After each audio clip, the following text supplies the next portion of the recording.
بسم الله الرحمن الرحیم. السلام علیکم. زه شیف دلدار، تاسو ګورئ ډي آر کې فوډ چینل. نن زمونږ ریسیپي ده شمله آملیټ.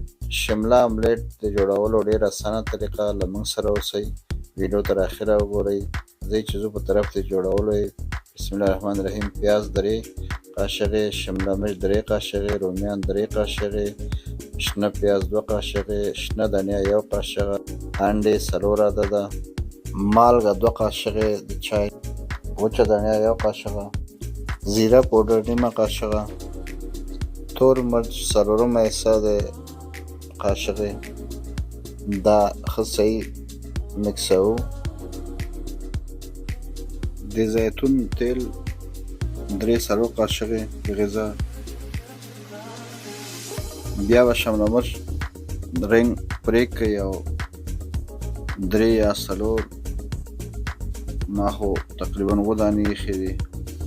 نو بیا به پکې کوم آملیټ هم چې جوړ کړه مکس هم کړه، نو دا اوس دې کې واچوئ په اندازې سره، او بیا به پرې سر بند کړئ. 3-4 دقیقو لپاره سر بند کړئ. 3 دقیقې بعد 4 دقیقې بعد اوس به دا په بل مخ واړوئ. دغسې دا ټول به واړوئ په بل مخ، او د سره زموږ چینل هم سبسکرایب کړئ، لایک یې کړئ، چې تر څو نورې نوې ویډیوګانې تاسو ته هم په وخت ورسیږي. شمله آملیټ ډېر ښه خوند لري او ضرور تاسو یې جوړ کړئ او ډېر زر تیارېږي.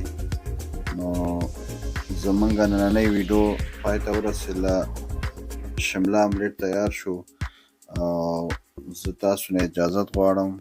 بیا به ګورو انشاءالله د یو نوې ریسیپي سره. د الله په امان. ښه وخت ولرئ. مننه ستاسو د لیدو نه.